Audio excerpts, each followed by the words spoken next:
Hello, everybody, and welcome to the 8th episode number 8 of Everyone's Got Shit. Today, I have a very, very special guest joining me. This is Kayla Howard. Hello. We both go to UW together, but we've also known each other for, since we played volleyball together. Like 6 years? 6 years? I think it was our sophomore year of high school. Yeah, that we played momentous volleyball together. I know, and I was telling everyone today about how me and Luch one day came and shadowed you and Jessica at Modern Day because we were bored. I totally forgot about that. Yeah, and we wait, and everyone was because everyone always forgets how people know each other. Mm-hmm. So I was oh yeah, I've known Alex forever. I'm gonna do this. And they were how do you know Alex? I was I played volleyball with her. We went to Modern Day one day because we were bored on spring break. And we just went to your school and we're just we're not even planning on coming here. We're just wanted to hang out with you guys for a day. It was literally our sophomore year. So you weren't going to transfer. And you spent one day of your spring break shadowing. You go to class with them and eat lunch with them. Literally. It was so funny. But everyone was obsessed with you guys because new girls on campus. Who are these people? Yeah, who are these girls? Every guy coming up to you guys. That was such a good time. What a good day. I'm sorry you guys did that. It was so funny. My mom, I was getting up at 8 and she's it's spring break. Why are you getting up so early? I was oh, we're going to Modern Day today. And she's why are you going to Modern Day? You go to Foothill. There's no point. Just something fun to do. I know. She's how'd you even figure this out? How would you figure out you could do this? I was we just looked it up. We found it. Did you like it? I liked Modern Day, actually. I was so entertained by everything. I was just scared. I was going to get honestly, I was scared I was gonna get dress coded because I had no jeans without rips in them, and Modern Day was private, so you couldn't skirts to the knee and polos. Yeah, and I was just I don't want to get called out or anything, and then I was scared teachers were gonna say something to Jessica when I was shadowing her and say something to me, and I would have to introduce myself to the class. I'm not planning on going. I just wanted to hang. You're I'm just a shadow. It's my spring break. Yeah, I'm just visiting for the day. People would be what are you doing here? But it was really fun. I honestly sometimes wish I went to Modern Day because it looked so fun. But so funny. We had a blast every single day. It was a blast. But anyway, so that's how we know each other. I say let's just dive on into your shit, what you've gone through. It's kind of similar to mine, if you've listened to the first episode or any other episode. If not, pause and go back. But I'm kidding. But just dive right into what you've experienced and what you've gone through. Yeah, so kind of Alex, my dad just passed away, and I told her it was actually 2 months to this date that we're recording this. But basically last summer, it was August, right after my birthday. My dad texts me out of the blue and is hi, you need to call me when you can. And I was at Trader Joe's in the parking lot. I vividly remember, and I was the first one there because I was driving, and all my friends were about checking out. So I was I'll meet you guys at the car. And I get in the car and I'm I'm at Trader Joe's. I'll call you in 5 when I get back. I couldn't find parking to save the life of me. On 17th there was There's parking. There's never parking. Yeah. So I was oh my gosh, I'm freaking out. Spot finally opens up, and then I get back. I'm living at Sigma Chi. So I literally go into my room, close the door, and it's just I'm in a frat house, and then my dad's just I need to tell you I have cancer, blah blah, and I start freaking out because I'm I don't know what this means. What am I gonna do? How do I go about this? Because none of my friends had really gone through it, besides grandparents and kind of relatives. But when it's your significant family member, your dad or your mom, it's you feel so much different. You're so scared. But then he was you don't need to worry, I'm fine, it'll all be okay. So then he started doing chemo and would just update me every week. And my dad always does this thing, I went home for a couple days during the summer, and every time I leave and I would come back to school, every day for that week he would text me a red heart right before he went to bed. So that whole week he was totally fine. I would just text him every day being how's chemo, how's it going, blah blah. And then this random day in October, it was the night before Halloween, I get this random gut instinct, and I text my uncle, and I was is my dad's cancer worse than it actually is? And he's he responds in the morning, and he's hi, I'll call you when I'm when I'm done with work, I'll let you know what's going on, whatever. And then I get a text from my dad, and he's we need to talk. And I'm in the car going to my favorite deli with all my friends, and I'd never been there before, so I was so excited. And then I answer the call in the car, and he's I need to tell you something. And I was what? And he was my cancer's terminal. He's I've known this since August. I just haven't had the heart to tell you because I want you and your sister to be home. He was going to tell us at Christmas. And so then I start freaking out. Like, I've never ever had like an anxiety attack before, really. That was like my first real one. I like went in my room. I call it like the 4 days of like, I didn't leave my room. I would go down, make food, come back up. I didn't really talk to anyone, but my friends were amazing. There was a GAD that night. All my friends canceled on their GAD dates and stayed home, and we watched movies all night. And like the amount of support like through like everyone was amazing. So then I was like, okay, like how long do you have? Like on the phone call again, I was like, how long do you have? And he was like, I have 2 years. I'm going to see you graduate. I will promise you that right now. And I was like, okay, like I can live with that. I like whatever. That's when I started going to therapy, because I was just like, at some points I was like, why can't it happen sooner so that I can like learn to get over this? Because I would have like moments where I just get super sad and be like, I like don't know if I can live with this thought anymore. I'm always worried about him. I'm always worried what's gonna happen, blah blah. And then I went home for winter break, and I was like, do you want me to go abroad? Because I was already planning for so long to go abroad. He always wanted me to go abroad, and I was like, do you want me to go? He was like, yes, like you're going, I will be here when you get back, don't worry about me. So then I come back here. We're in the process of moving houses, because we lived next door, and now the house we're in, in Alex's old house, actually. Yes, I did used to live in there. It is so much nicer that they redid it. Anyway, story for a different time. But yeah, so we're in the process of moving house. So I wasn't really thinking, get on plane. I'm in Rome. I like study abroad in Rome and Spain. Sorry, I don't know why I couldn't think of the city for a second. Rome and Madrid. And everything was fine. He was going through his chemo. He was doing good. Like, from what I'd known, all of Rome, he was totally fine. But I would still get, like, scared, because, like, the time zones were super weird. I always wanted to talk to him, but he was never awake. And then, like, kind of by the end of Rome, I could tell, like, something weird or bad was going to happen. I kind of just got, like, another gut feeling where, like, something wasn't right. And so I just kept kind of keeping in contact with my mom, my dad, and being like, how are you feeling? That's kind of when he started, like, getting super weak. He wasn't able to really walk anymore. He was on oxygen, and they kind of hid that from me. Like, anytime I'd FaceTime, my mom would never show me him. Just, like, his voice would be in the background. And I didn't realize that until, like, I actually started seeing what he was looking like. Because he was starting to get, like, he was starting to lose weight, look more, like, frail. And I know they were trying to hide that from me because they didn't want me to see the bad parts. So then, whatever, I go to Madrid. We're in Lisbon. I text him, like, me and my dad always eat, like, steak and rice together. So at a restaurant in Portugal, I sent him a picture. So Friday night, I sent him a picture, and he was like, it's obviously not as good as mine, blah, blah. That's the last text I ever got from my dad. And I will always remember that. Yeah. Because I, like, he sounded so fine, whatever. I get home from Lisbon Sunday night. I'm laying in bed with my friend, and my other friend comes in. She's from our area, and my mom texted her, because mom didn't want me to be alone when she was telling me this. She was like, you need to go find Kayla. So then she texts me and is like, where are you? And I'm like, oh, I'm in my friend's room, whatever. She comes in, talking for a second. She's like, Kayla, you need to call your mom. And I'm like, oh, fuck. I'm like, I don't know. Can I swear on this? I'm like, in the name of the podcast, it's like, shit. But I'm like, I don't know. I feel weird sometimes. Say everything you need to say. So then I call my mom. I'm sobbing. Like, my friend, like, I only had 2 friends there at the time. And I'm just sobbing, and like she's like, your dad is not doing good. And I'm like, okay, do you want me to book a flight home right now? Like, I will get on it. Like, my friends were looking on like their phones, like, just to kind of see what was just like there. Yeah. So I'm like, do you want me to book a flight home? She's like, no, we should be like have enough time to make a like decision, like see what's going on, blah blah. And then she shows me my dad, and the last words I've ever said to my dad, because I thought I was gonna wake up the next morning and be able to talk to him again. The last words I ever said to my dad was, I love you. I'm sorry. I love you. Because I'm just like, I wasn't there. I felt like that's kind of what's held me back for so long, is like, I was never really there, because I was always at school. I was there for like, I was probably there for like 2 full weeks of his whole process. And then, so then I like, I couldn't really sleep. So I took Tylenol PM, and when you take Tylenol PM, you're out for the night. Yeah. Like, you are gone. And so then I wake up at 5 a.m. I hear my phone ring. It's a FaceTime from my mom.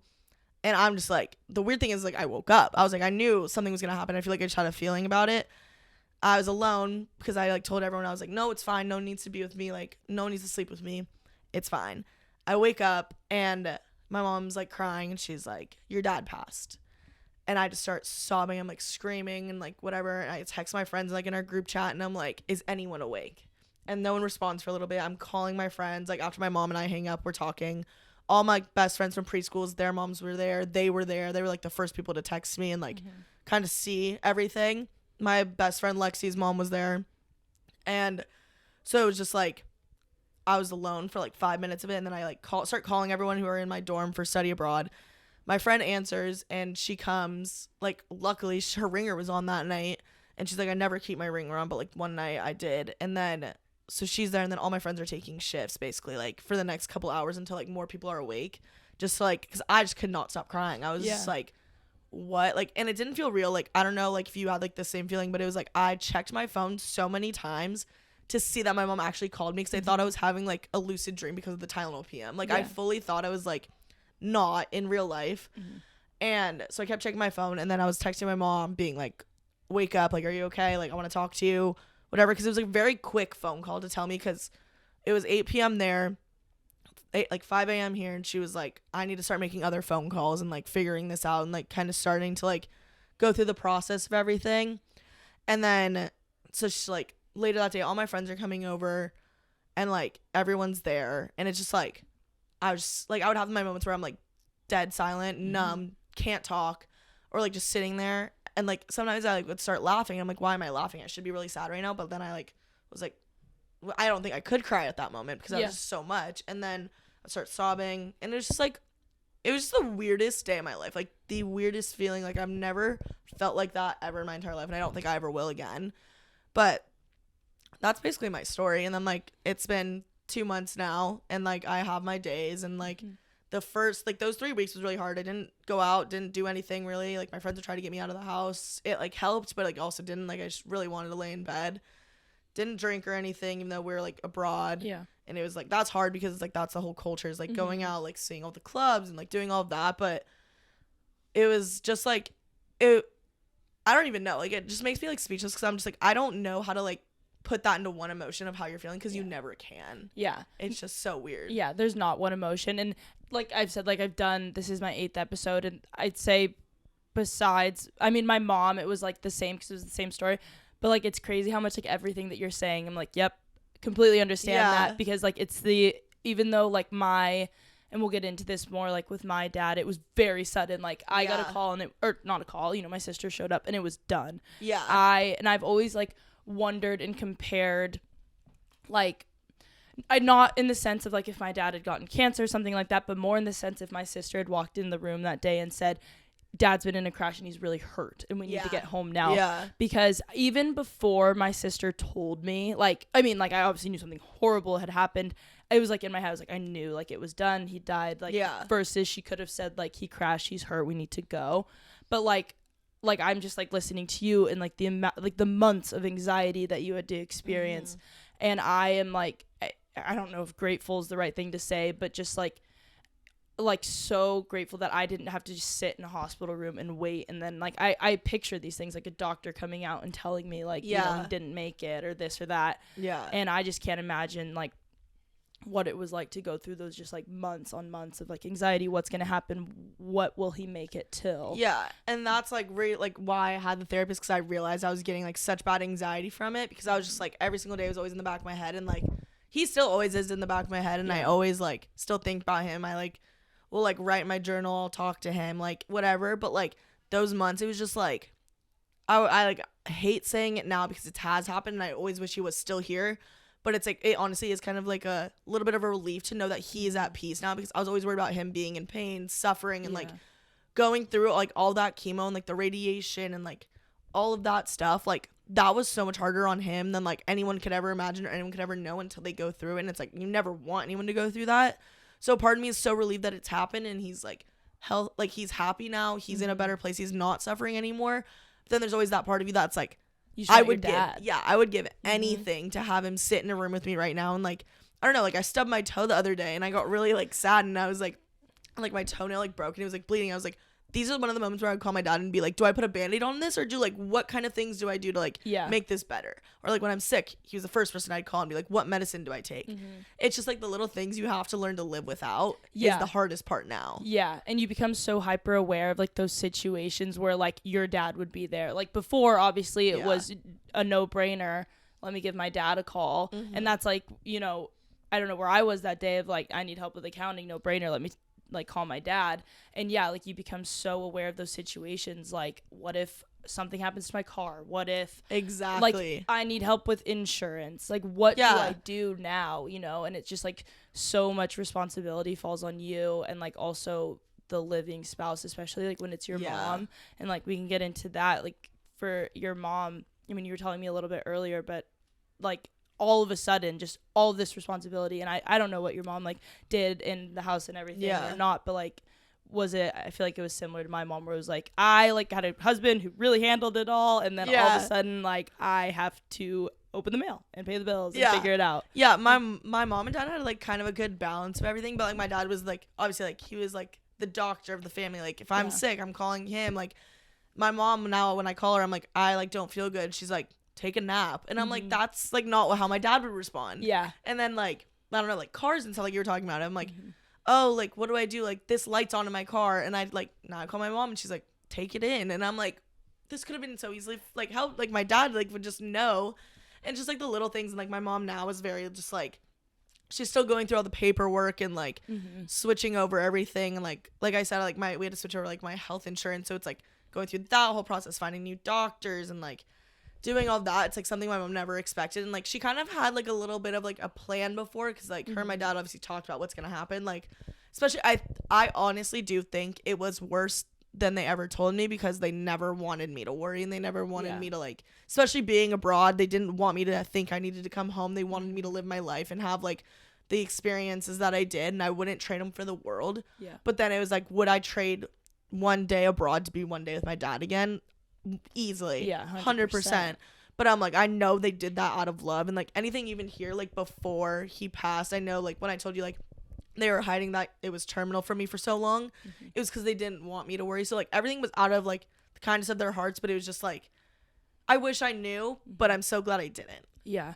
What do you think anything would have changed if you knew from the get-go like how bad it was? I personally don't think anything really would have changed. I feel like I still would have had that like worry in my heart, but I feel like it would just been like, that word terminal is such a big word, because it's like terminal could mean 6 weeks or it could mean 10 years. Like it's like not like a, and also when they say 10 years, it could change into 6 weeks. It's like a very broad term for like a really hard subject that you can't really like figure out. And it's like, my dad thought he had 2 years. He thought he was going to see me graduate. My sister's graduating this year. Like he was about to see her graduate. And like, the thing is, everything can change so fast depending on like the person. And I know like my dad is a strong person, like the strongest person I've ever known and ever met. And I respect him. Like he will always like, I will always want to be like him. But I know it got to a point where it was too bad that he couldn't even handle it. So that's why that's why it came sooner than like it did. Cause I'm just like, he wouldn't have given up on us. Yeah. And like given up and like whatever, unless it was like to like, there's like this thing in the Fault in Our Stars, like the 9 versus the 10 rating on like a scale. Like you save your 10 for like the biggest moment, and I think that moment was his 10. Yeah.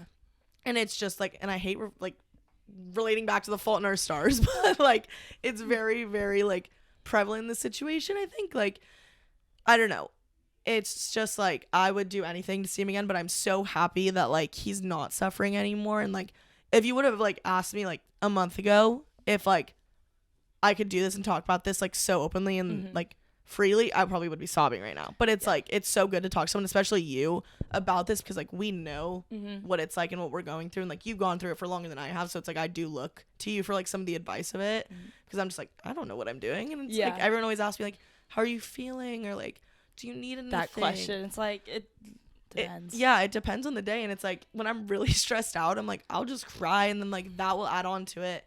And then it's like, I'll just be like on the couch for 4 hours and I can't move. Like I had to leave class the other day because I was just like, it's one of the times when it like just hits you. Like today's like, even though it's 2 months, I'm like not feeling like anything really like huge, like any huge emotions. But like the other day I had to leave class because like I was so anxious, so stressed out.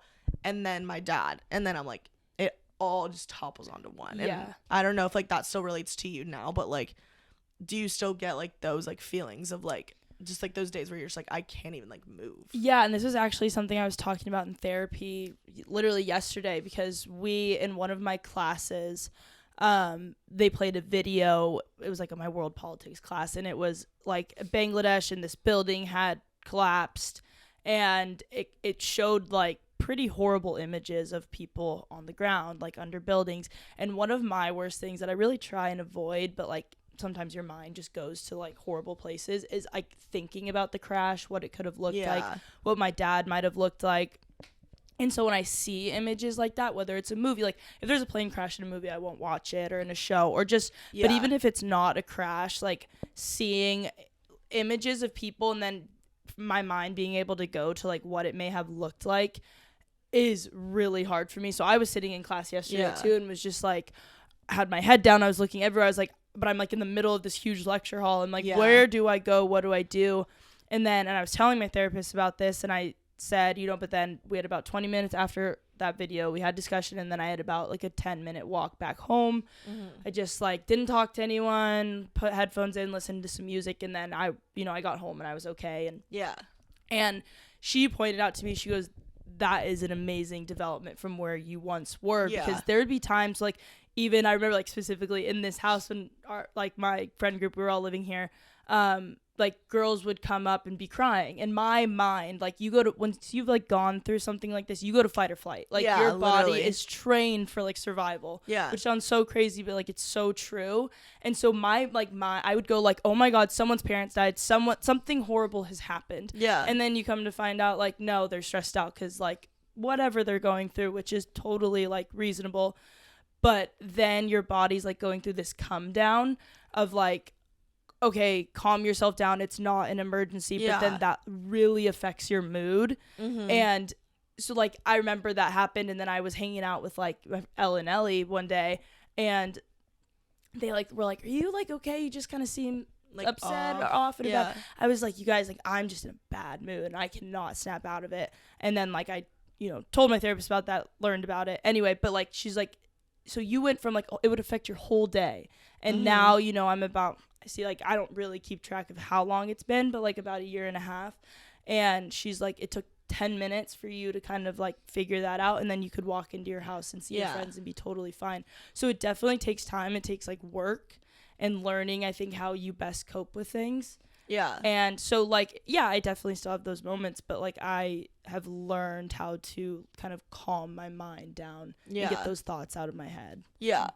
For me, even like for me, because like yours is like a very like specific like thing, and it's like mine, I don't know, like whenever I hear like about cancer or anything anymore, like it's very, that's like my triggers. Like obviously it's like the main thing, but like I feel like I'm still like in that little space like where I'm like, I just need to go home and I need to sit on my couch. Like I will sit and watch Criminal Minds on that couch for hours and like just sob my eyes out. No one could be home, or everyone could be home, and like I'll just sit there. Like, I won't even go to my room. Like, I have this weird thing, like, during the day. I can't be in my room. Like, I, like, can sit in bed, like, for an hour after I wake up. But, like, after that, I, like, hate taking naps in my room. I have to be on the couch. I have to be out in the open.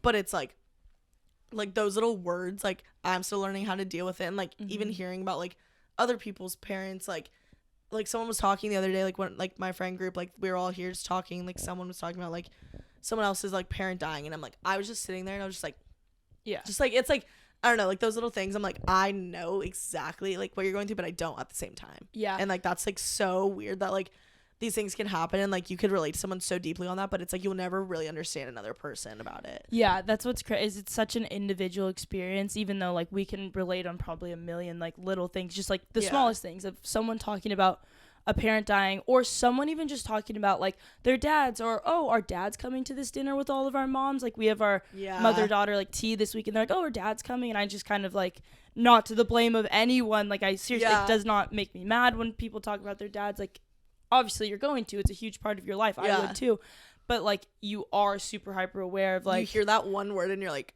you're like shoot up, and you're like, oh. And it's more for me, like, do you feel this way? Like I talked about like on the last episode, like the double consciousness, like how you see yourself in the world, but then how you fear like other people seeing you. Yeah. I feel like for me, when they talk about their dads, like of course that comes up, like I don't have a dad, but also like I wonder if everyone else in the room is like, oh, like maybe we shouldn't talk about that or say something. I feel like that was like me at first, like when it first like all happened. I feel like people would say things, and people like, my friends have been like the actual best people in supporting me. Like I literally had, in my single dorm room in Madrid, I had 15 girls lodged in one room, like being with me. So I think like they're always just there to protect me, and like I wouldn't have been able to stay, I don't think, studying abroad without them, and I can never thank them enough.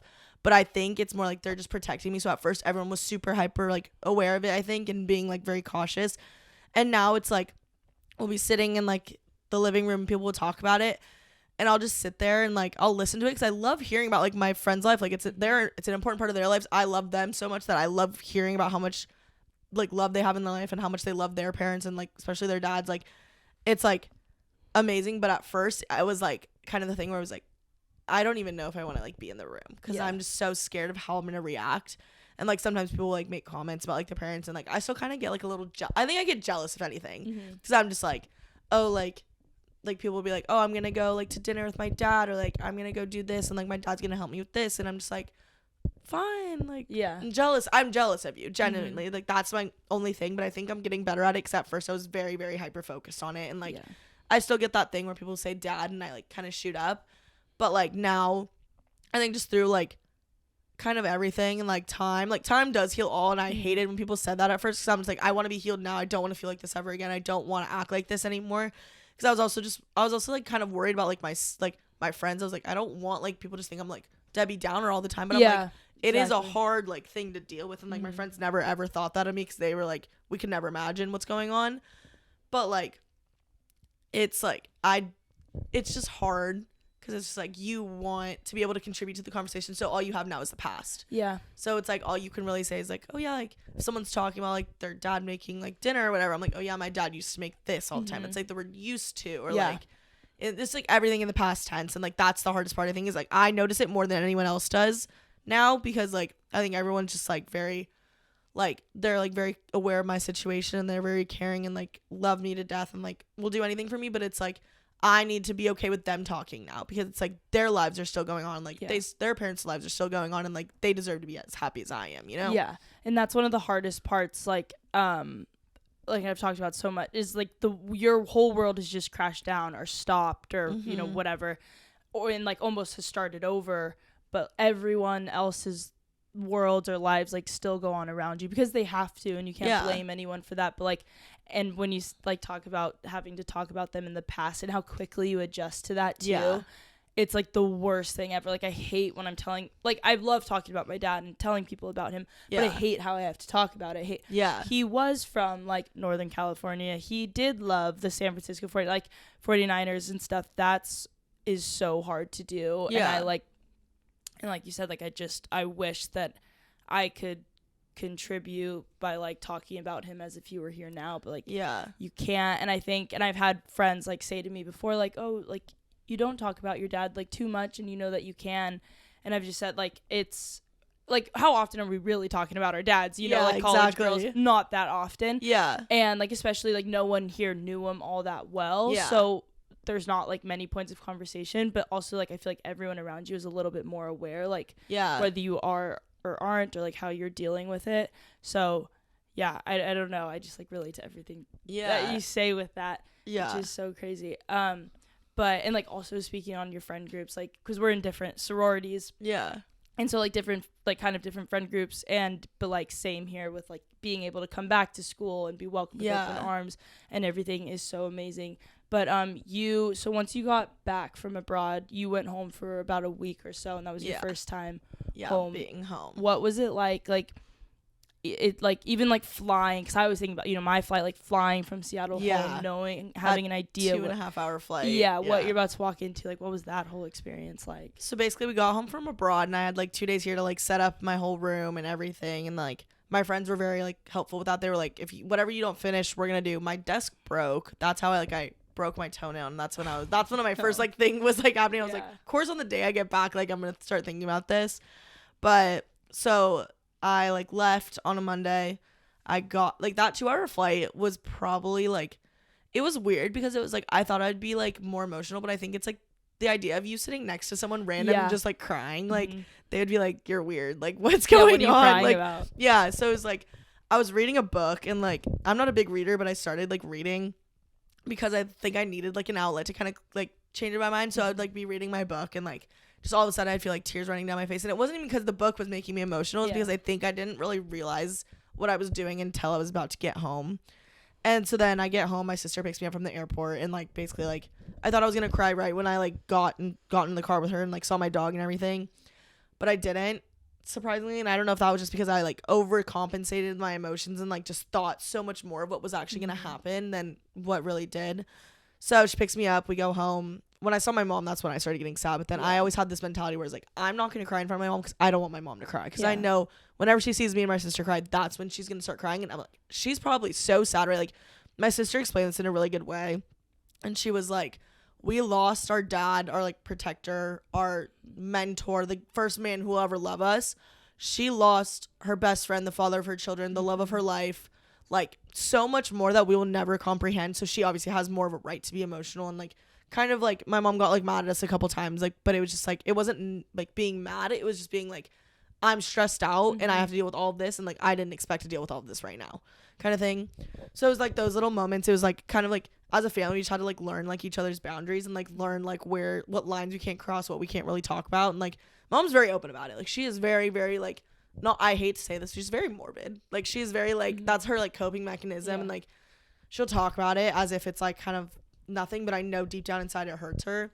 So kind of just like being there. My best friend Lexi was home that week, so that was amazing to have her there.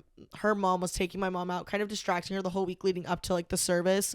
So it was like we didn't really like, the only times I was really like alone was it when I was going to bed like at night. And like those are always the hardest parts even for me today, is like my mind like wanders now. Like I spiral at night and like I can't go to bed, and like just thinking about everything, and like especially that week kind of thinking about being in that house again. And like he like was there, like everything was there, like he like, I don't know if you know this, but he like died in our house because like he wanted to be at home, he wanted to be comfortable, he didn't want to die in a hospital. And like also like he was still very conscious about like hospital bills up until the day. And I'm just like, that's the last thing you should be really worrying about. And so it was just weird like thinking that like he was right there and I wasn't there. And like it's like 20 feet from my bedroom, and like I like will just like always remember like just that house as being that. And like at first I thought I was being like super scared to go home because it's like that's the room where it happened, that was like where my Christmas tree was, and like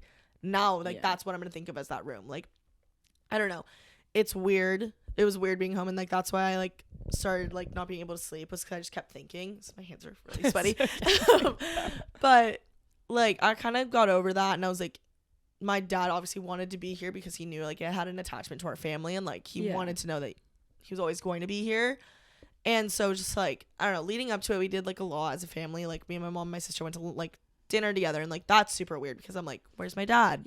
Like that empty seat is always really hard. Exactly. So it's just super weird.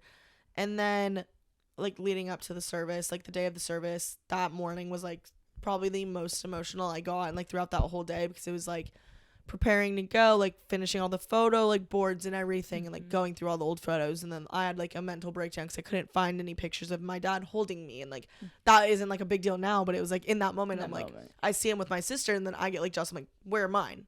And it's just like the little things, like I don't know, like death can like bring you closer, like push you further apart. And like me and my sister are just very like different people in how we handle this, so we barely even talked when I was home.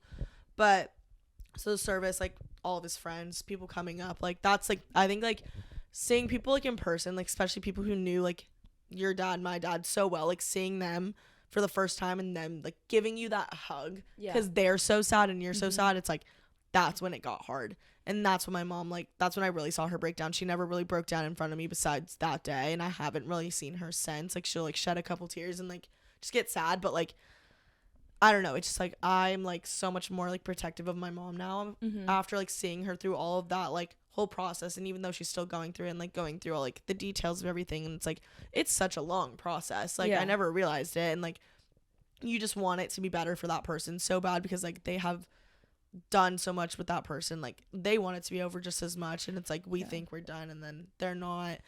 And like I don't know, being home was just weird, but I'm glad I did go home, and it's like making me want to go home more, hang out with my mom more. She's actually coming at the beginning of June, end of May, good. Because I was like, you need to get out of the house, like you need to get out of Orange County. I think I think that's why I'm also doing better, is because I'm not sitting in that house just kind of thinking about everything. But I was gonna ask like what feels better for you, like being here or being at home, because like it's so weird it's like easy to be here because, and especially for us not being from here, like there's nothing here that really reminds me of my dad. Exactly. You know, not like, oh, that's a restaurant. Like I mean, so when he would visit, like yes, we went to that restaurant, or like football tailgates that he loved and different things, but then sometimes I'm home and it's it's like almost like I have more of this comfort. I think it's because I have a fear of like when I'm here, I'm losing him more because I'm not. I mean, like you said, like he's always in the back of my mind. Yeah. In one way or another, but like there's not things that I'm looking around and being like, oh dad, like in all these ways. So like what is it like being here for you? Do you feel distracted from it? Do you feel like you're thinking about it all the time? I think I feel more distracted here if anything, because it's like you never will lose that thought of like your dad, and I always get scared that I am, and I always get scared like on specific days or just like in general, like I'm like, oh, I haven't really like thought about him today, and I feel bad. But then I'm like, I know that's like not what he would want of me, is to be so worried about him all the time. But then when I'm home, I do feel like it's like that comfort of like I have my mom next to me, I have my dog, people who are going through it with you. Yeah, exactly. I have my dog is like another comfort, like blanket basically, and just being there. I think definitely I'm just more distracted here, and I'm more just like kind of removed, and I don't want to say I'm like removed from the situation, because like I still think about it all the time, and I still like get sad, and I still miss him all the time.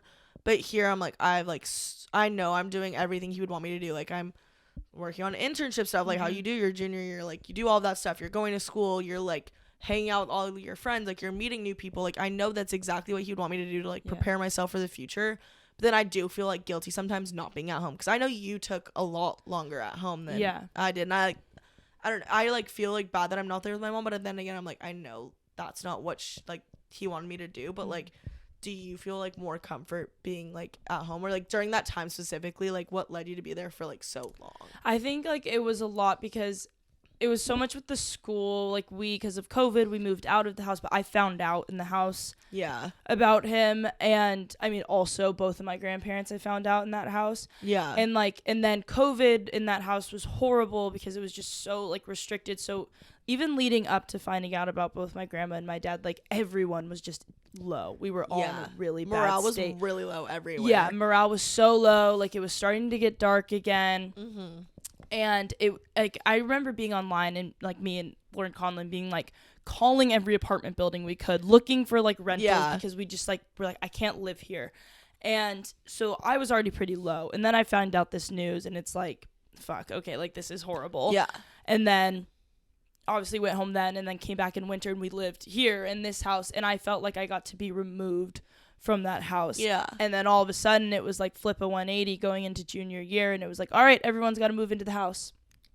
And which I get, like that's the system, that's how they do it. But for me, like my view of the house, and like I hate to say this because I love that, like I love the people inside, but like the physical home itself, like just because of where everything happened, no longer felt like this home away from home. And I think it's even been like, you know, it's been okay it's been great being back. I love being back and like getting back into the groove of everything again. But I think also like kind of going into this like post-COVID like world, and things are as they were freshman year.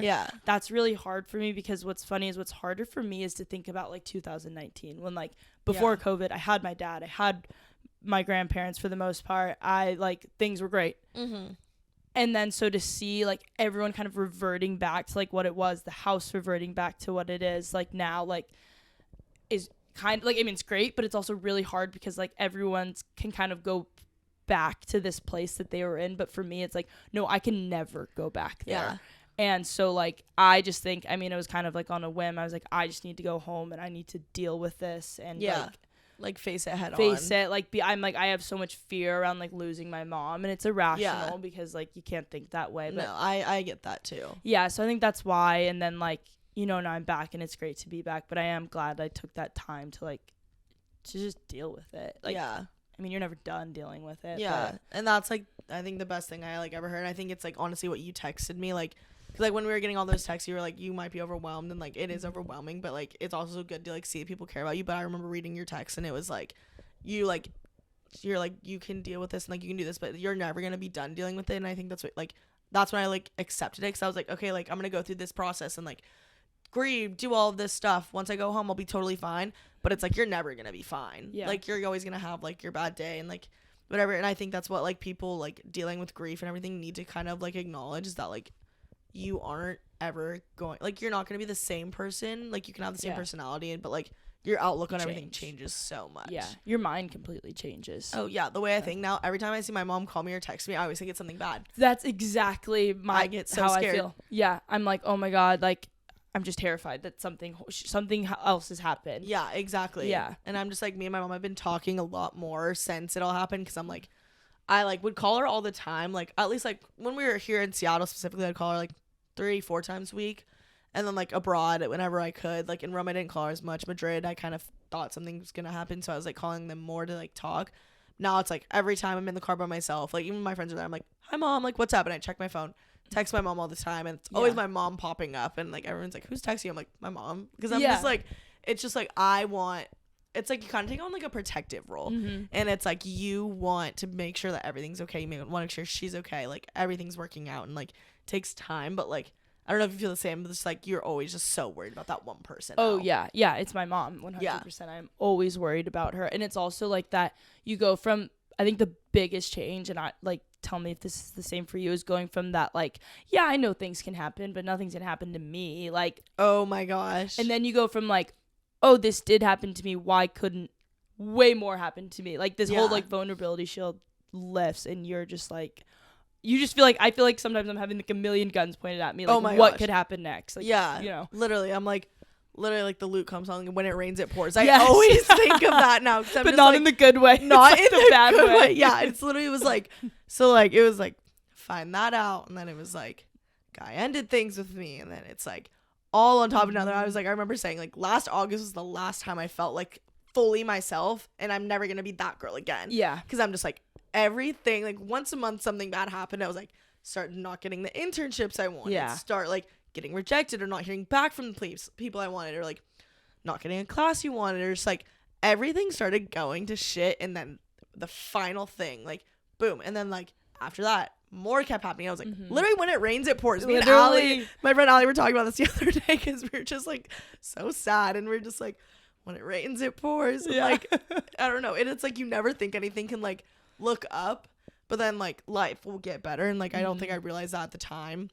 Not like life does get better, and like life will get better. You will become like a happy person, and it's like we have amazing people surrounding us that like have helped. Like our family and friends are like the best. Like all your friends are amazing, and like so I love all my friends, and it's like we have the best people. So I think that's obviously like what kind of keeps us like whole. Yeah. But it's just like I totally get what you're saying. And then it's like literally when everything I found out what happened, I just remember telling all my friends, like just sitting there being like, why me? Why me? Like and I sounded so like thinking about it, I'm like, yeah, why me? But I also sound so like selfish, because I'm just like, I would never want this to happen to someone else. Yeah. But it's like you never want it to happen to you either. Yeah. Like deep down everyone's like inherently selfish. Yeah, exactly. But like it's just no one voluntarily wants to go through this and like feel the shit that you have to feel going through it. Yeah, and it's hard because I'm just like, I would never wish this upon like even my worst enemy, but it's still just like I don't want it to happen to me, or to like how are you saying, like you don't want it to happen to you, but like yeah, I completely agree with all of that. Yeah, not even like,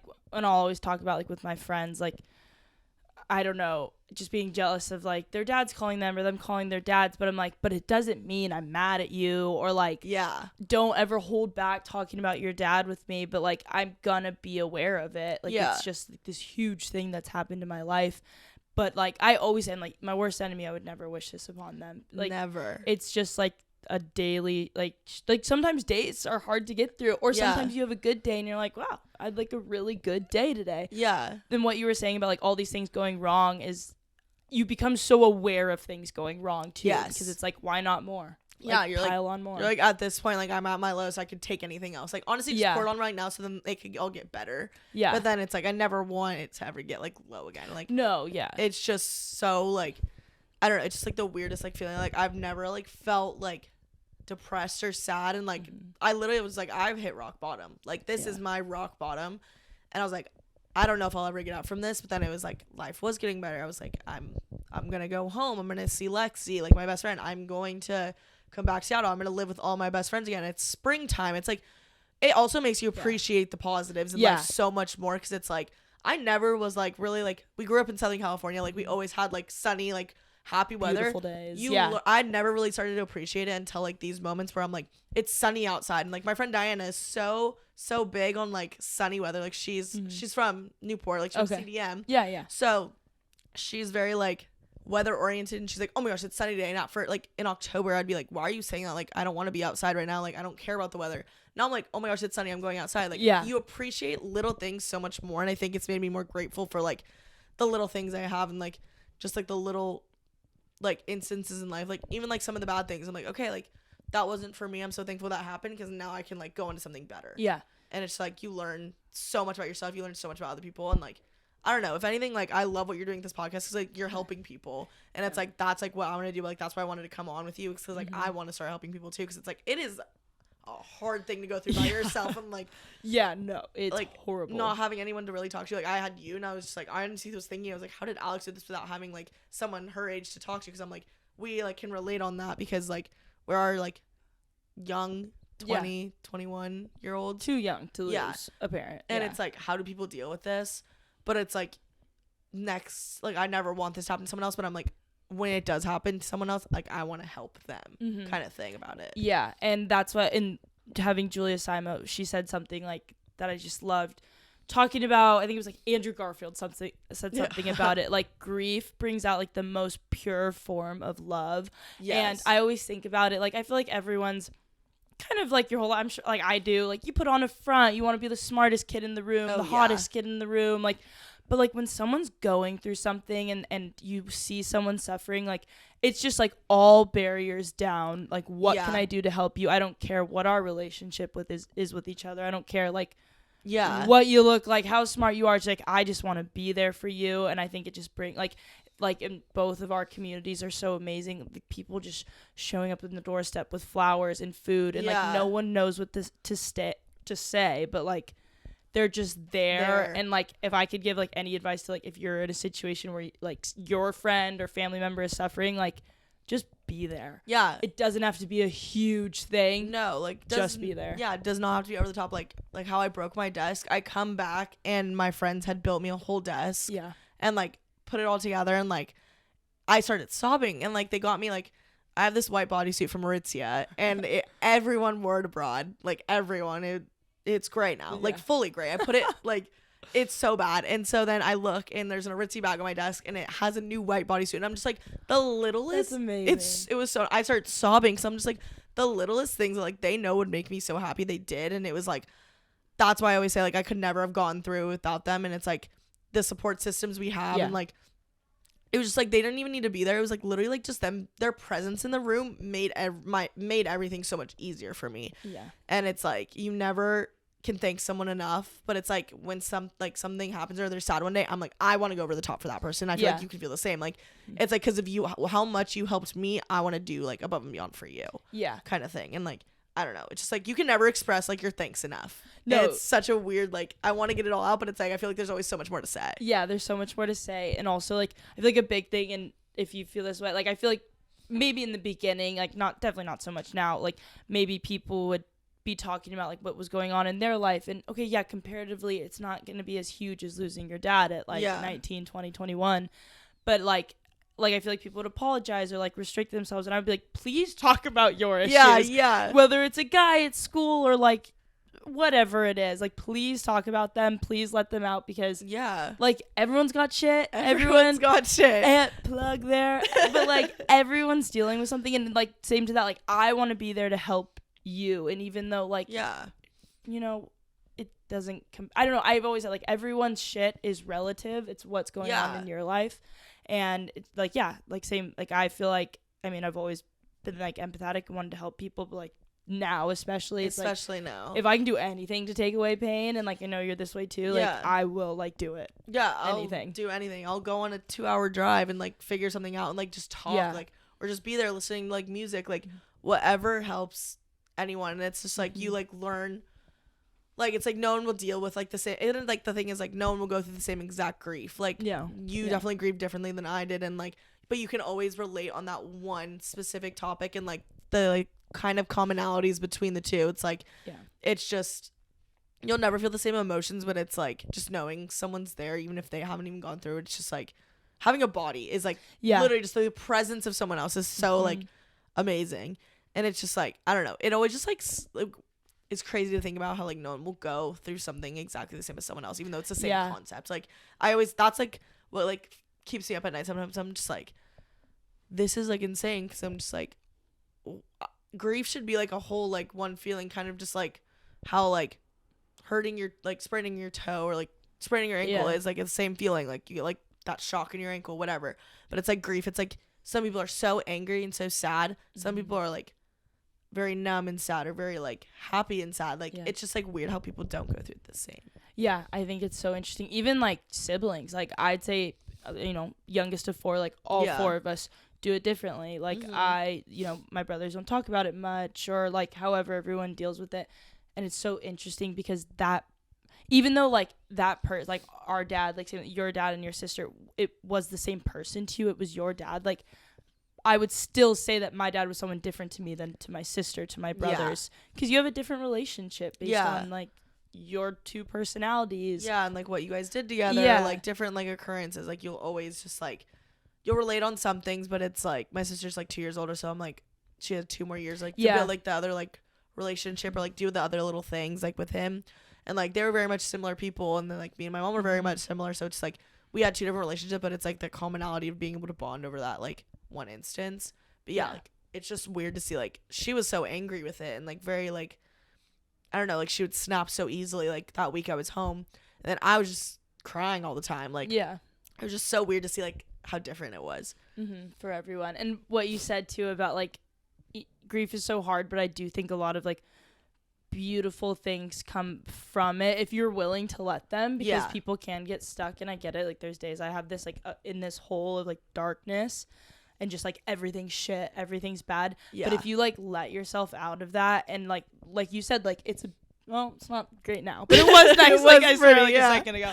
But like I remember being on, like I was in Newport and a couple of my friends from here were visiting, and like, but they were also with some of my home friends, and I was like, I literally remember like looking around and being like, I have my childhood best friends here, I have high school friends, and I have college friends, and it's a beautiful day in Newport Beach. Like my life, despite what I've been through, like I would not trade for the world. I wouldn't trade anything. Like you said, like I have like amazing friends, like having like when Lexi visited here, like you said, like seeing them together, I'm just like so weird, but this is so fun. Like just like that they can like bond and talk, and like you do like appreciate like the littler things in life. I'm just like, oh, like I like can go outside, and like it's sunny Seattle, in about a couple months we can go be on a boat and like go on the lake, and like, or like I can go home in a couple weeks and like it'll be super sunny and I could tan in California, and like I would always take that for granted, and like you take like the best days for granted, but now it's like you learn to appreciate like every little moment. And like I've noticed just like I've started taking like more pictures of like everything that's going on around me, because I'm just like, I want to like remember the good moments, so I like never really have to fix it on the bad.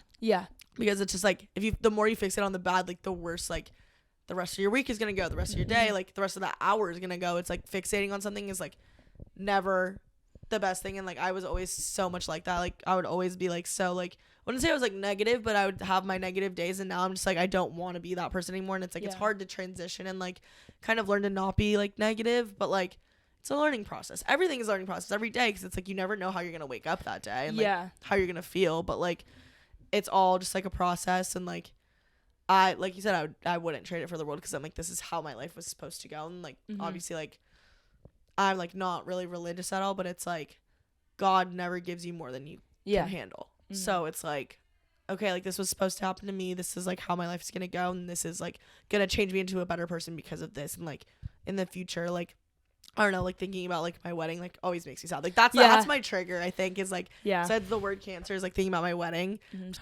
All right, hey everyone. Sorry it kind of cut out there awkwardly. And for everyone watching on the YouTube, I know we may look a little different. And like, we're in a completely different spot. That's because we are. So my recorder thing died, and then I had to run to our sorority auction. And so we just decided to pick it up a day later. The next day. Today. But I think where we were just talking about like kind of getting into how depressing weddings are for us to go to. It's supposed to be this joyous like event, but which it still is. I've been to like, I think like actually a lot since I lost my dad, but like the moment of the walking down the aisle, plus I was at one right before I came back to school, like the day before, and they did the father-daughter dance, and I lost it. I just like started bawling at the table. I was like, oh my god. It's just like I haven't been to one yet, and I'm like honestly scared for like when I have to, because I'm just like, I obviously don't know in my life who's gonna get married next, but like, or first, honestly, probably my friends out of anyone. I'm like, I don't know about my like sister or anything, but I'm like scared for like that first moment to be like, okay, like this is actually real. Like I'm gonna have to watch this. Like I'm not gonna be able to experience this, but it's like you want to be happy for that person. Yeah. So it's like that is such like a fun, joyous day and like super exciting, but it's like you think about yourself, like you put yourself in that position. Yeah, 100%. And you're just like, I'm not gonna have that moment, but like. Then you like kind of think of like the alternatives. Like I've seen like on TikTok, there's so many different things you could do to like kind of like fill that space. Like like the timing of like the father-daughter dance, you can do something else and like have something else to kind of fixate on. So you're not like, I don't know. I feel like on my wedding day, I'm going to be a wreck. Just like the whole thing. And then the whole thing, the last factor of like what's going on. But and that makes me think about, this was one thing one amongst the million things I hate about, you know, losing our dad to like 19, 20, whatever. Is like, I feel like every big event is always like, yes, I'm graduating, but my dad isn't here. Exactly. Yes, I'm getting married, but my dad isn't here. Like, always that like, but. There's always that just like one thing that like, no matter like where we're gonna go in life, it's like they're not gonna be there to see it, and it's like you want to like be so happy for yourself and like, oh, like I got this job, I'm so excited, but my dad's not gonna see it. Or it's like just anything like that. And then like, I don't know, my mom kind of makes this joke now, and like I think she's trying to like think of the positives, like parents weekend at college, like my parents have never been able to come, and she's like, I can finally come for a parents weekend, but it's like, but I'm gonna see everyone else's parents together, and it's just gonna be me and my mom. So it's like there's good and bad to both sides, because it's like we're so lucky that we still have like our moms, like nothing bad like has happened, and like we still have like, it's kind of like your mom takes on that dad role like all in one. Like yours was so suddenly, mine was kind of gradual over time, but like the shift of responsibilities goes on to that one person, so you like idolize that one person so much more. It's like they take on a 2-parent role. For sure. Definitely and raising like us, like going through college and like till we're like out on our own, like it's just like it's insane, like the respect we have now for like having our moms be like that involved now. I feel like I look at like, I mean, I was always close with my mom, but now it's like I see her as these 2 roles, and she's even like said to me, she's like, I'm never gonna replace your dad, like I'm not like your dad. My mom says that too. But like just for her to, I feel like they probably feel this responsibility of like, okay, I kind of got to take on this like double role now, of like we were talking about earlier, the cars and stuff. Like my mom's helped me with my car, she helped me like get it out here and like get it what is it, like serviced and stuff, or like that is a role probably my dad would more take on, like if he was still here and that stuff. So I've definitely seen her like take on those double roles. Definitely. But like your life just kind of like your like perspective on family kind of shifts, and it's like you kind of have to make like another like visual of like life without that one person, which is weird, because it's like you never want them completely out of your life and like out of your focus, but it's like this is your new reality, so it's like you have to. That's one thing that scares me, and I wanted to ask you about this, is like you think about how long you had your dad for, like near like, you know, whatever, 20 years is for both of us, and like that's obviously so much longer, but I feel like you have to adjust so quickly to that new life and like your new reality, that it does sometimes scare me how fast I've adjusted to a life without my dad, because you have to.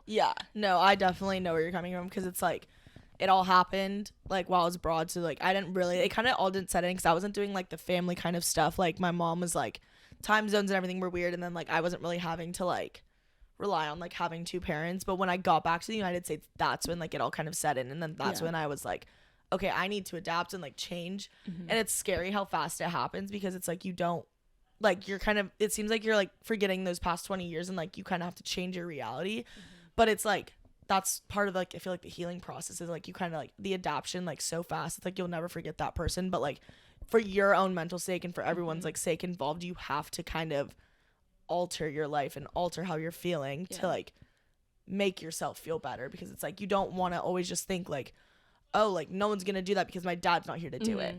It's like you have to like take on those other responsibilities and like pick everything up and kind of change your life. It's the picking all the pieces up, and it like unfortunately not doing that is kind of living in this false reality, because like unfortunately that's not your reality anymore. And they're not here, and but it's like doing everything you can to, that's like, that's so weird. I feel like is everything with my dad now is like it's not like obviously the things he would handle like the day to day, it's just like seeing him in my head, what he would wear. Like, Yeah. it's like the very simple, it's like the simplest form of him. It's like him, I just see him like standing there. Yeah. Almost. Like, yeah, do you see that? Like, sometimes, like, when I'm like sad or like stressed out, like, I just like have like that vision where I'm just like, he would be right here, like, sitting next to me, looking over my shoulder while I'm on my computer and like going over everything, and like that, like the simplest form of like what I can like fixate on. And it's like, I don't know if you have this fear too, but I always have that fear that I'm going to forget what he like sounds like and what he looks like. And that's my biggest fear. Is, like, I never want that in my life. Yeah, and I heard this from someone that lost their dad a couple years before I did, and they said like they like started to freak out because it was like, I'm forgetting like what he smells like. Yeah. What like it looked like for him to walk through the door, and also like what would he look like now this many years later. Yeah. Yeah. Like the transition, like him growing as like you're growing up too. Like, I always get so scared that I'm like, I don't know, like I always wish like he's like left me a voicemail so I could always hear his voice or like, something like that. Like and he wasn't like that person to leave a voicemail, but I always wish I had something, or like to hear his voice. Yeah, to hear his voice, or like, and I always obviously have like all these pictures and everything of him like on my phone, and like I look at them and like I love showing them to people, but like they don't really embody like what I would want everyone to remember him as. Yeah, I have one voicemail that he left for me after my grandma passed, and it's like probably the perfect voicemail because it's just like, I love you, let me know if you need anything, blah blah blah, like something like that. But it took me probably almost a year to listen to that afterwards, just because it terrified me to listen to it. Like, how are you when you look at photos and different things? Like, it's hard for me to do that. It's hard. Like, when I'm like in like kind of a bad state, like I would say when I'm like sad or stressed out and like I look at anything, or like if I'm randomly just one day just scrolling through my camera roll, like trying to find another picture, and then I stumble upon the pictures of him, that's when I get sad because it's so sudden. I haven't like mentally prepared. But when I'm like talking about him or showing pictures to, like, my friends, or like they're like, okay, I see a picture, just like me in a social setting and everyone just like talking about it, and I'm like, oh, look at this picture. Like, that's when I think I'm okay with it, because I'm like, I have mentally prepared myself to go in and look at these pictures. But when I'm out of the blue just seeing it, that's when I'm like really distressed about it. Yeah, the out of the blue stuff in general, I feel like is just like something that reminds you, or a trigger, or like a picture, like you're not meaning to look for that picture, but then you find it and it's like, ooh, it's so about like preparing yourself for moments like that. Yeah, to like be able to do it. It's such like a mental game, as well as like kind of everything. Like, I don't know, like your emotions are so weird, and like you can never really guess how you're gonna feel, and like that's why like when I was like talking about this, I was like, I'm so shocked I wasn't crying when I was talking about it, because like if I like, this could have been any other day and I could have started talking about it, I could have started sobbing, but then some days I'm totally fine. And it's like, it's such a mental game to be like, you need to like be prepared for like things people are gonna ask, things people are gonna say, like just like people are like never, like no one wants to do it out of like ill intent, but it's like the questions are always just like, you never know how you're gonna react. Yeah, no, I know. Like, I was at an appointment today and she was talking about like where we were from and different things, and she goes, oh, like I was like, I'm from Southern California, blah, blah. She's like, oh, do your parents still live there? And it's like, I never know what to do with that. I kind of just go like, yeah, they both live there. Like, just, it's like no point to get into it with someone you're gonna maybe see once. Yeah, so those are always hard too. Yeah, I always kind of just like avoid that, or like I like caught myself now and like, I don't know if this is like bad, but I'm like, people will be talking, I'm like, oh yeah, my parents, and then I pause myself and I'm like, my parent, because I'm just like, I don't know if that's me thinking that I need to like kind of like conform to like what my real reality is, that like I don't have to anymore, or if it's just like I'm just so used to saying my parents, like I've said it for 20 years, I've grown up saying it, and now it's like I have to adjust. That's changed. Like, it's and it's still only 2 months, like I still like have more to learn and more to grow from, but like that's like the weirdest thing to me is like I always catch myself saying it, and I always have to like be like, oh wait, like kind of going back to it. Then you get to the point you kind of adjust, and it's like I feel like I only say like my mom now. Like, oh, my mom, like even when she was saying like, oh, your parents, blah blah, and then I'd be like, yeah, so like then I'm with my mom, or like something like that, random, which is so weird. For you, like I wonder, do you ever joke about it, or dark humor type? All the time, because I'm like, that's the way I handle it, because I'm like, if I can't laugh about it, like not that like, I want to laugh about it, but I'm like, I don't want to always think of it as like a negative thing, because like I did have those 20 amazing years, and like it's just like, it's easy now. Like my mom is the worst about it, like she does it all the time, and like I don't know, like my friends and stuff, like they'll be saying something, and then I'll just like make a joke and they're just like Kayla, and I'm like I need to do this. Yeah, that's why I love, and not saying I don't like doing it with my friends, but like with you or like other friends that have gone through it, because we can just be like, yep, like just crack up, where other people are like God, they're like, I don't know how to respond to this, and I'm just like, just accept it. They're like, just laugh. I made a joke, laugh about it, and I'm just like, I don't know, there's just like little things, and I'm just like, all my friends are always just like, Kayla, like, do you want me to laugh? I'm like, yes, yes. I'm trying to make a joke, laugh. Exactly. If I didn't want you to laugh about it, I wouldn't have said like, oh, I've got daddy issues now, or like, oh, like, can't wait for my first boyfriend to be like, so, like, tell you knew about my life. Tell me about your family. Oh, let me trauma dump really quick. Let me tell you about my family. Like, play the first episode. Just listen, give them the podcast. Just like a little QR code and be like, scan this. Yeah, get it tattooed on you. Like, if you want to hear, just scan this real quick. You want to hear my trauma? Yeah, just listen to this hour. Come back. Let me know how you feel. Yeah, if you want to continue this, we can continue it on the next date. But here's my life story. Yeah, exactly. It's definitely a lot. It's definitely like, that's what I'm scared for too. Like going on a date or like talking to my first boyfriend, and like even like the idea of like him knowing everything, and then like him scares me. Coming back and like meeting my mom. It's like my mom's the only person, because I'm scared she's gonna pretend to be like the dad figure and be like, oh, like, are you gonna protect my daughter? Exactly. Yeah. And I'm just like, I also have like this little sigh of relief. I'm just like, oh, like my like boyfriend doesn't have to be my dad, because I was so scared for like that to happen for some reason. I'm just like, I don't know how my dad's gonna react and be like, oh, like go like crazy. Like it's like that little thing. It's like, it's fun to like joke about, just like, and that sounds horrible to say, but it's like, that's how we cope. It's a coping mechanism. Like, like humor, humor's Band-Aid. Yeah, exactly. Yeah, and I feel like I've always done that, and this is just like, this is really added to it. It's literally like almost a personality trait at this point, where I'm just like, it just comes out and I can't stop it. And laugh if you want, or just don't say anything at all, or just be there and be like, yeah, exactly. I'll make the joke and I'll laugh, and everyone can be super uncomfortable around it. Totally fine. And it works out. Yeah, it works out. I had something else that I was going to ask you. What was it? It was small cell sarcoma lung cancer.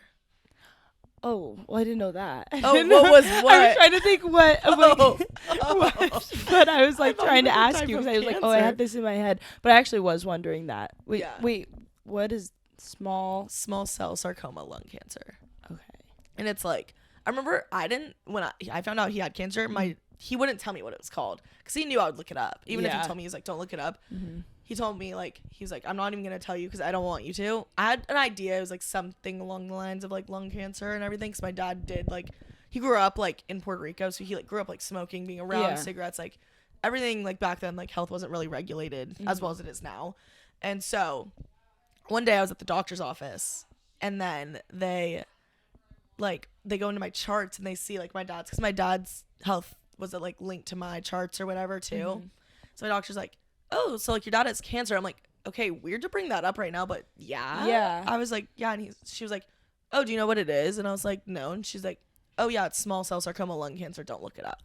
She said that to you? Yeah, and it was like one of like the nurses like who comes in and like takes your blood pressure. Oh my god. And was like kind of giving my vital screening, and I was like, the fuck? I was like, okay. And, who would say that? Yeah, very like out of the blue, very like kind of dropped it on me, and then like I was driving home, like my doctor's office was in Capitol Hill. I was driving home, and then I like pull over and I like look it up, obviously. Yeah. And then I like read it. It's like the most like aggressive, fast spreading cancer. I'm like, great. So my day is ruined. Oh my god. Yeah. And I was just like, and then I think that's when I got like the gut feelings. That happened in like beginning of October. That's when I like started having the gut feeling that it was worse than what they were letting on. Yeah. So then I think that's kind of how I told you, that's how I figured it out. Mm-hmm.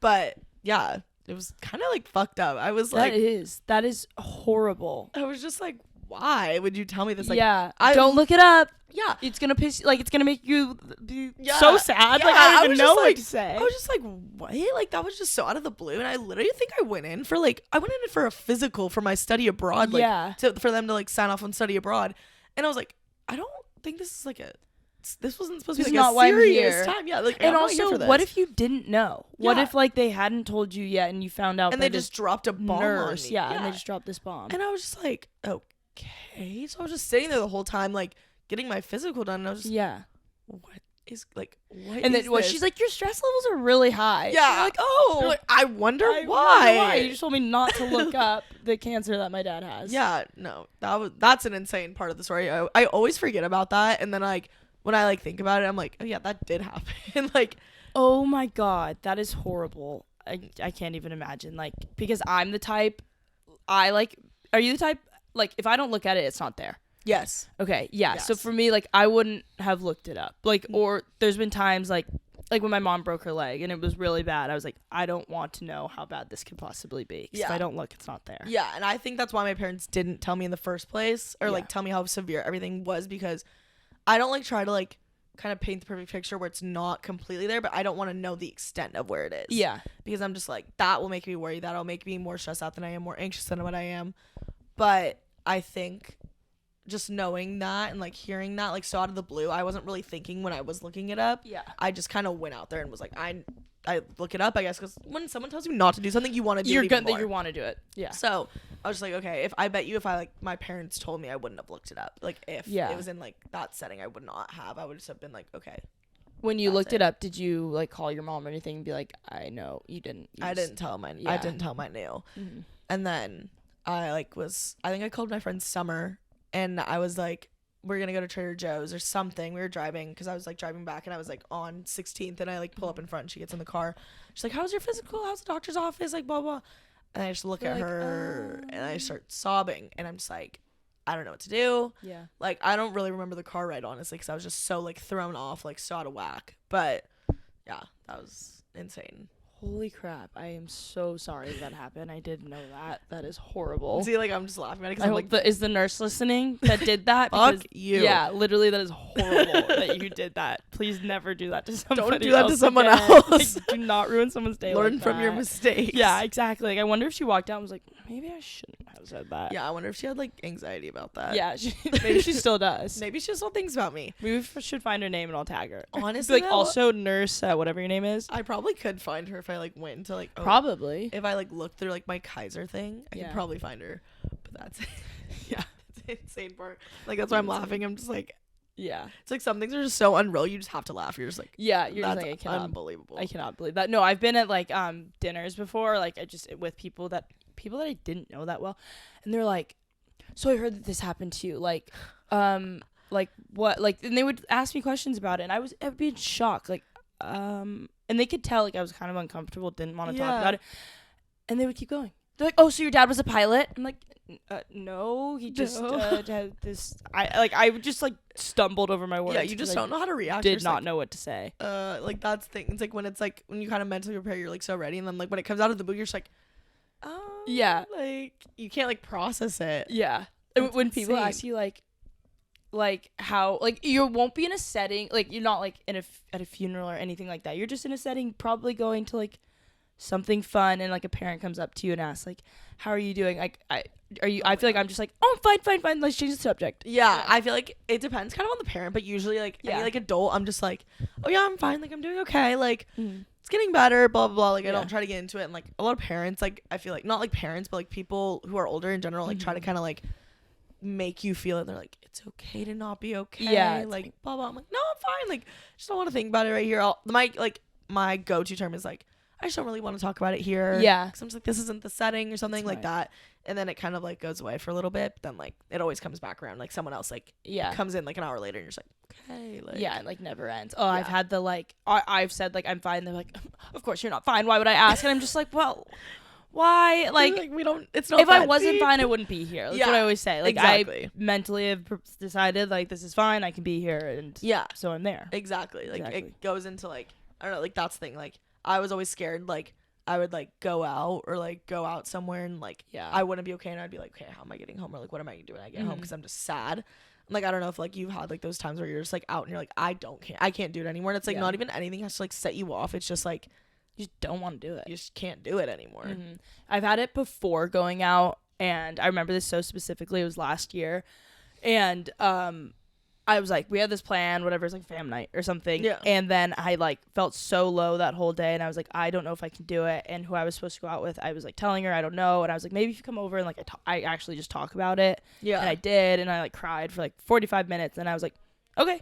I'm good. Yeah, Let's go. sometimes you just need that little thing to kind of get it all out of your system, and then you're fine. And then if it comes back later, it comes back later. But alcohol always just makes me worse. I was gonna ask for you, drinking and stuff, because that's releases emotions, whatever it does. Do you notice it really affecting you, or can you kind of bottle it up, or how do you deal with it? I feel like I can bottle up more now. When I was abroad, it was we were going to clubs all the time, so much casual drinking too. Much casual drinking. It was more just we'd be at the club, and then I'd have a little kind of gut feeling, and I'd be I need to leave now, and so I'd just get in an Uber, get in a taxi, and just go and be just start crying. And I left so many clubs crying, but I think it was literally just because I would get so drunk, and then kind of just be I'm put myself half the time in those positions where I just keep thinking about it for some reason. And I think it's because I just didn't know how to deal with it yet, and I was just I wasn't in the environment to deal with it yet. Yeah, because I was still all over there, hadn't really figured out what's going on, what my mom's doing, what my sister's doing, how everyone's dealing with it, because I wasn't there to see everyone and kind of talk through it with everyone. So I was kind of dealing with it on my own little thing with my friends who were there with me every step. But it was just when I got home, I think that's when I realized I had my week at home. I was sober, and kind of felt all the feelings I needed to feel. And then now I'm fine, and I have my little moments when I get drunk, but then I'm I know how to handle it more, and I'm okay, I know if I need to go home, and I know if I can get a little bit more drunk and be okay to stay. Yeah, it's I don't know, I just don't like to push myself to the extent of blacking out and then not remembering if I do cry or not. Yeah. And I bet abroad, that's probably the weirdest feeling. You're supposed to be having the best time of your life. It's the most amazing experience, but then you are also going through the worst thing that you've ever gone through. Yeah. How are you supposed to balance that? Yeah, it's I don't know. I don't want to say I put on a face for going out, but it was it wasn't exactly what I wanted to do. I kind of wanted to be at home. I wanted to be back in the States, and I was I hate to say that I was counting down the days, because I was I was only going to live in Europe once in my life, and that was my time, but I was counting down the days at the end of it, because I was I'm so ready to go home. I'm so ready to be back in a country where everyone understands me, everyone knows what I'm going through. We had a lot of problems with our dorm staff. They were just really mean about kind of everything.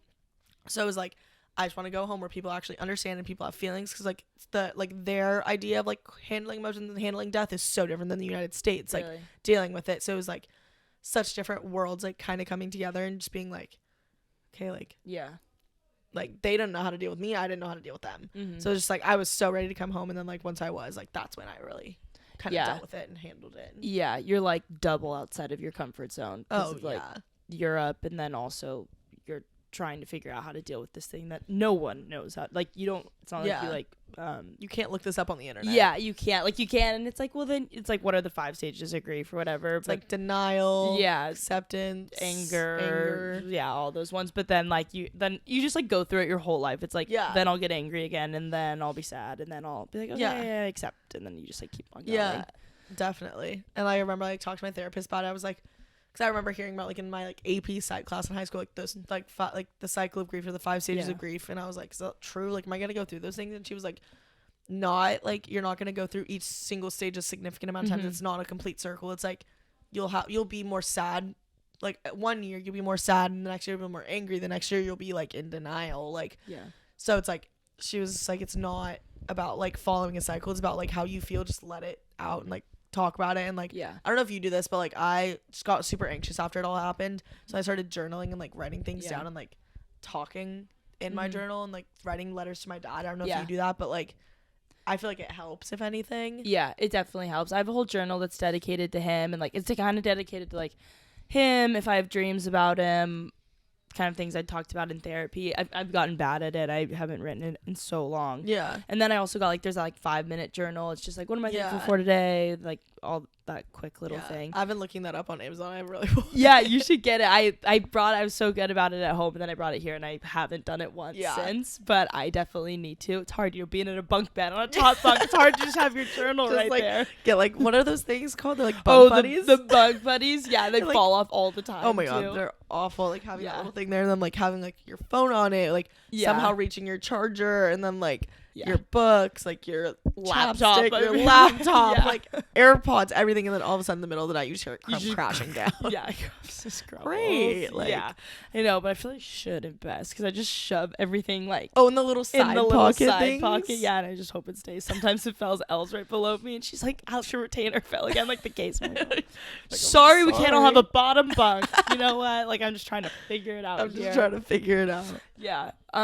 But like going into like your coping, kind of what do you do? I think it's interesting. Like we've talked about grief journeys and having Julia on before, who's been grieving for like 6 years or so now, and then I'm about like a year and a half into it, and you're like 2 months. Yeah, it's just interesting how like it changes so much, and like I always think of like looking at grief through like a bird's eye view, or like I've talked about this book that I read where she as a therapist wrote it, and she talks about like her most heroic grief journeys and like to see them start and finish and how much you change. Like for you right now, do you like seem like you get triggered very easily, like fast? Do you keep note of like dates and stuff?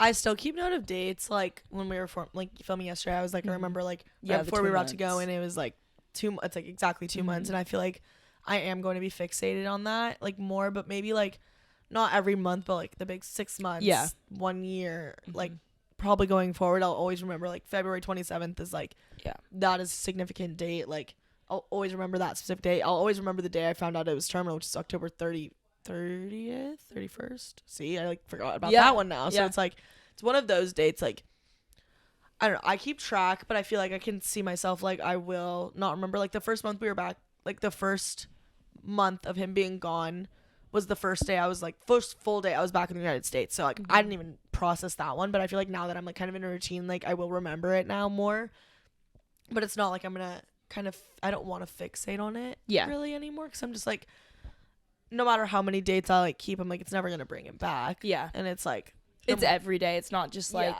it's not that one day I'm gonna remember him. And that's something my mom and I feel like talk about a lot. People around you are definitely more aware of like when it's holidays or it's his birthday or it's like just big events. But like we always say like in our family, like it's the everyday. Like that's the hardest, honestly. Of course, Christmas, I wish he was there, but I more just want him to walk through the door, sit on the couch, and just like see him like come on, like hang out with my dog. Like my dog would always like run up to him like when he'd get home from work. So it's like that's like whenever you talk about like you're envisioning him walking through the door, like that's what I see is like my dad walking in, my dog running up.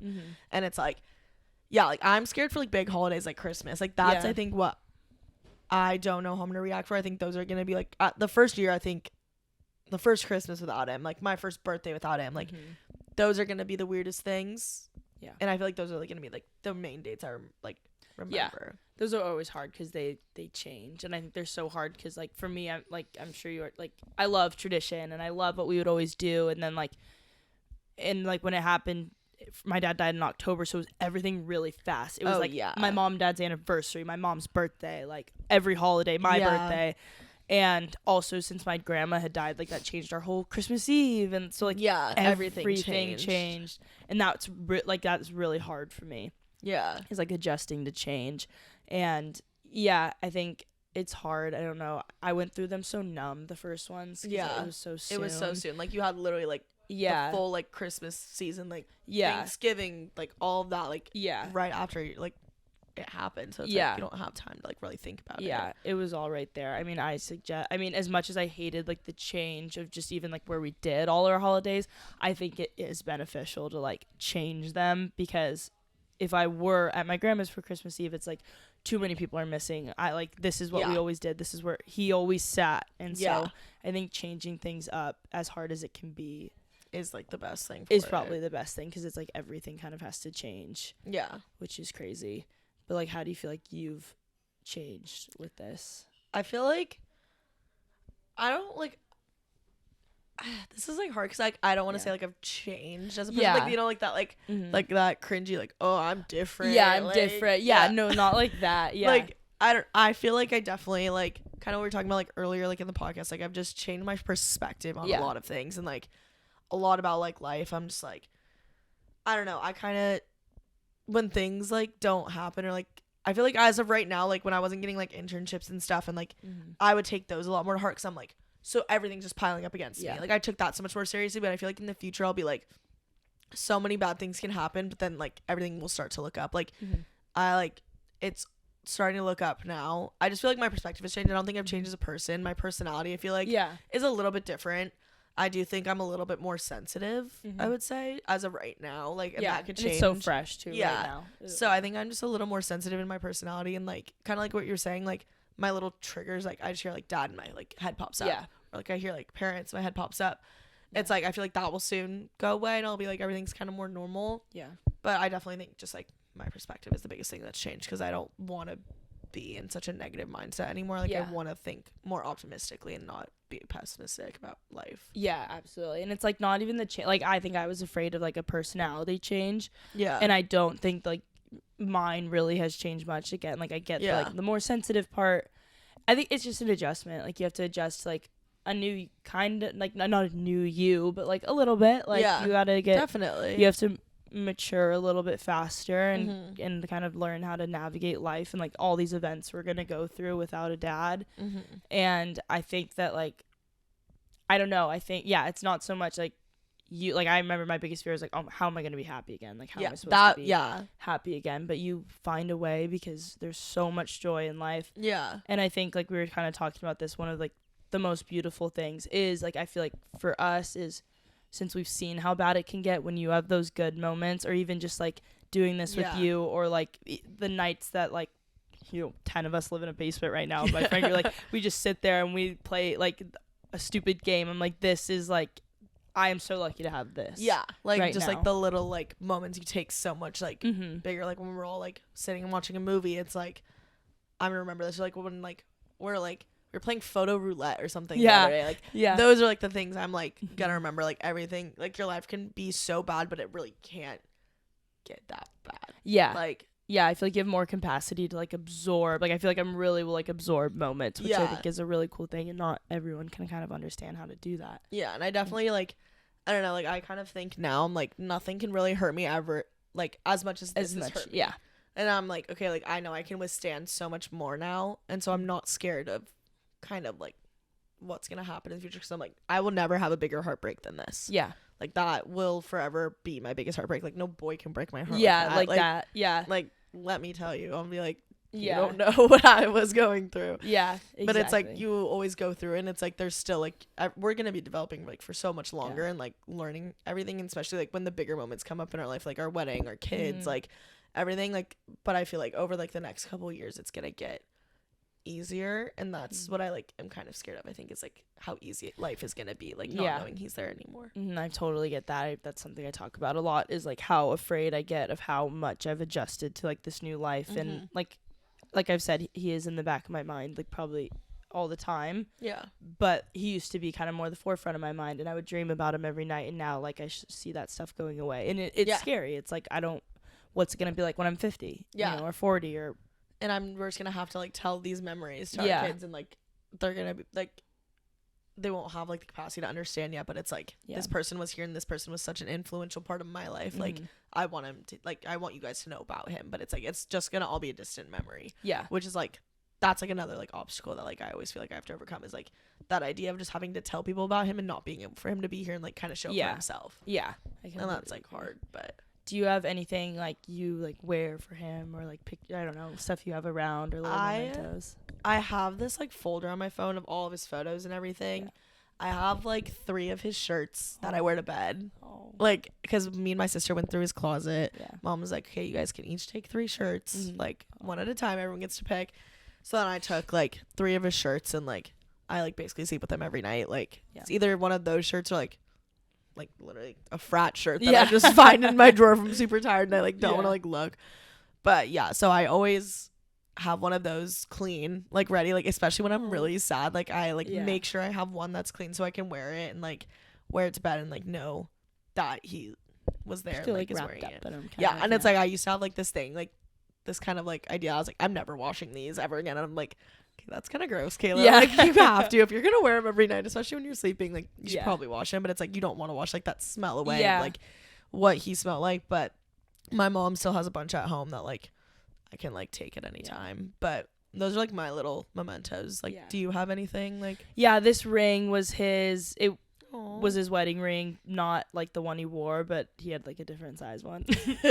And then this one, my brother and his fiance got them all for us, and it has, that's so cute. Yeah, it has JA engraved in the inside of it. Oh my gosh. So I wear these for him, and then like pictures and stuff, of course. Yeah. But Peyton just got me this ring right here, and it has like a little J for his name on it. Oh, I love that. So I just got this, so I've been wearing this. That's, oh my god, that's amazing. See, it's like again, the little like sentimental things. Yeah, I love stuff like that.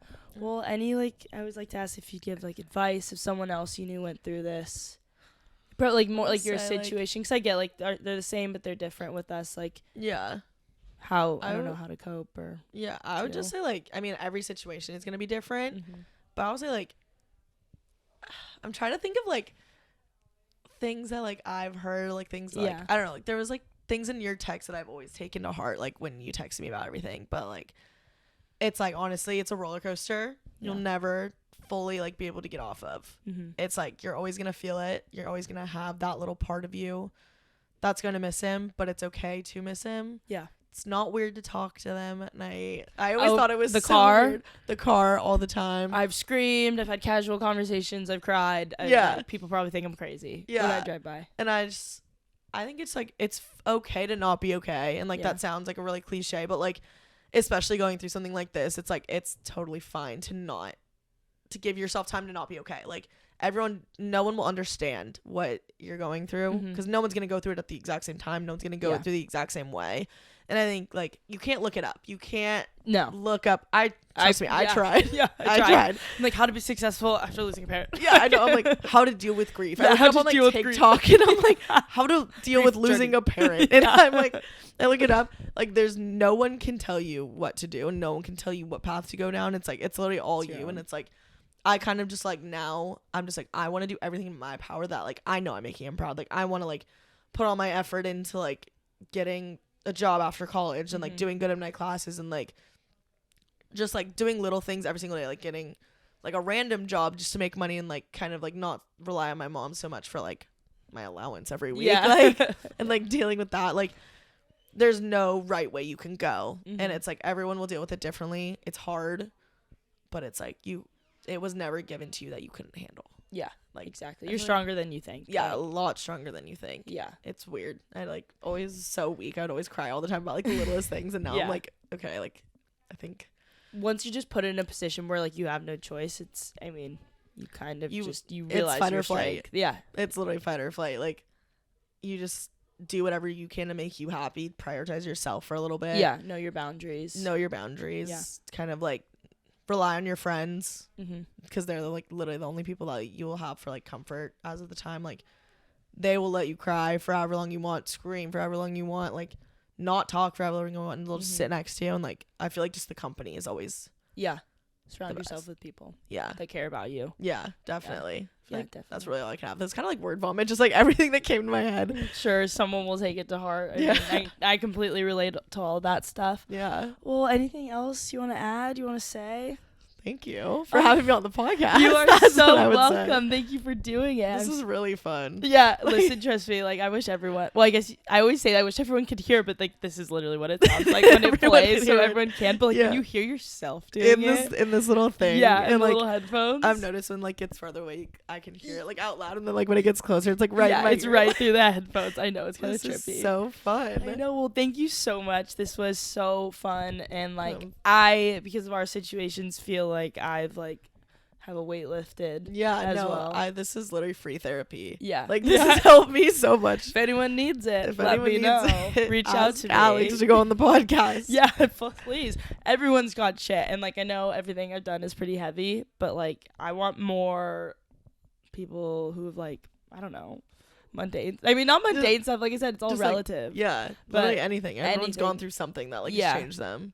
Exactly. Well, such a great 8th episode. Number 8. Yeah, number 8. Lucky number 8. But thank you, Kayla. This was amazing. You are inspiring, and I know that so many people are gonna listen to this. Thank you, Alex. Just be able to relate to help them heal a little bit. Thank you all for listening, for watching, wherever you are listening from. I will catch y'all next time on episode number 9. Episode 9. All right, goodbye, guys. Bye.